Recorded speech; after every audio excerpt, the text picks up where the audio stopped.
meet a monster. Bagaimana respon kamu saat mengetahui bahwa dunia, bumi, ruang yang kita pijak ternyata masih ada dunia lain yang mencoba untuk memasuki dunia kita dengan bentuk dan rupa yang berbeda? Halo teman-teman penikmat konten Ruang Sekilas Film, Ruang Selfie, apa kabarnya? Semoga kalian dalam kondisi baik-baik saja, tetap semangat dan tentu saja memiliki rencana untuk melanjutkan kehidupan di masa yang akan datang.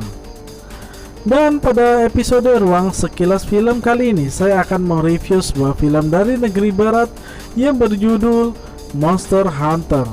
Film yang dirilis pada tahun 2021 ini merupakan salah satu film kolaborasi yang menampilkan aktor-aktor internasional ternama. Film yang bergenre science fantasy serta petualangan ini dibintangi oleh Mila Jovovich yang berperan sebagai seorang tentara Amerika Serikat.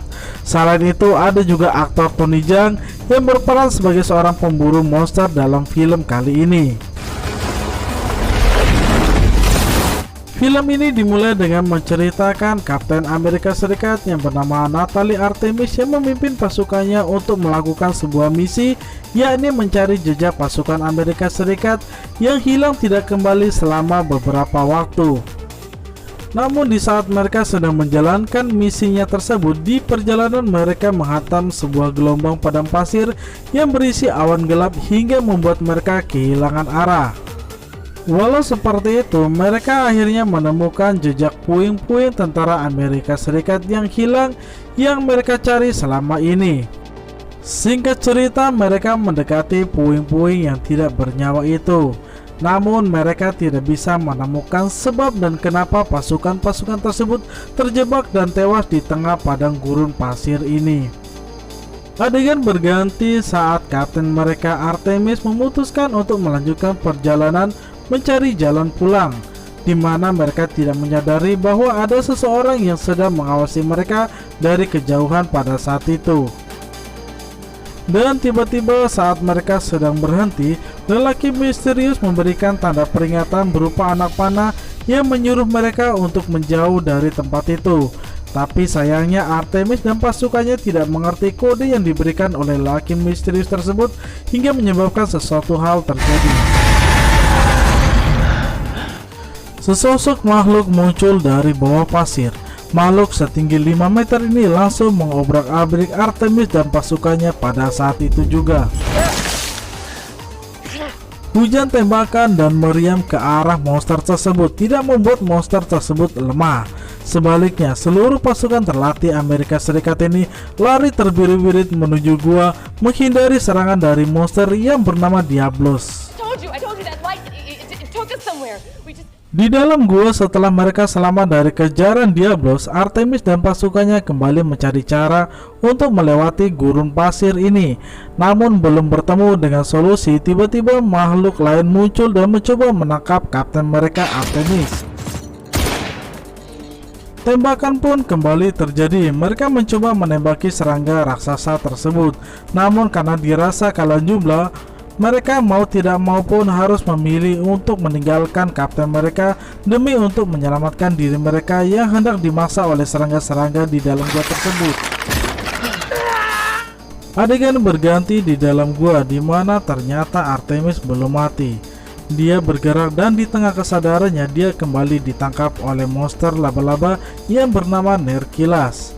Beruntung Artemis berhasil meloloskan diri dari penjara kepompongnya tersebut.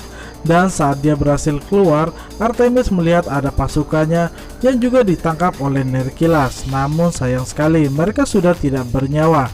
Kini Artemis berusaha seorang diri untuk menyelamatkan diri keluar dari sarang Nerkilas tersebut.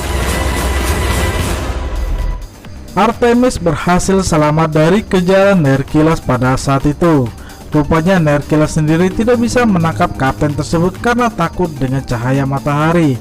Kini setelah dia berhasil menyelamatkan diri dari gua, Artemis pun mencoba untuk mencari jalan, mencari pertolongan agar dia bisa kembali ke pasukannya. Adegan pun berlanjut saat Artemis bertemu dengan reruntuhan puing kapal tua. Saat dia memasuki geladak kapal tersebut, tiba-tiba dia disergap oleh lelaki misterius yang diperankan oleh Tony Jung. Perkelahian klasik pun terjadi di antara mereka berdua pada saat itu. Perkelahian tersebut dimenangkan oleh Tony yang berperan sebagai Hunter. Dia pun lantas membawa Artemis yang sudah diikat tangannya menuju ke tempat persembunyiannya yang aman dari serangan para monster di malam hari. Adegan berganti pada pagi hari, di mana Hunter terkejut melihat ikatan tali Artemis sudah terlepas, di mana secara gantian kini Artemis pun menyerang Hunter secara tiba-tiba dan kemudian mengikatnya. Namun siapa sangka Hunter dengan keadaan tangannya yang terikat masih mampu memberikan perlawanan. Perkelahian antara aktor Resident Evil melawan pemeran Ong Bak ini pun tidak terhindarkan. Namun sayang sekali pertarungan ini berakhir dengan anti klimaks, di mana keduanya memilih untuk berdamai.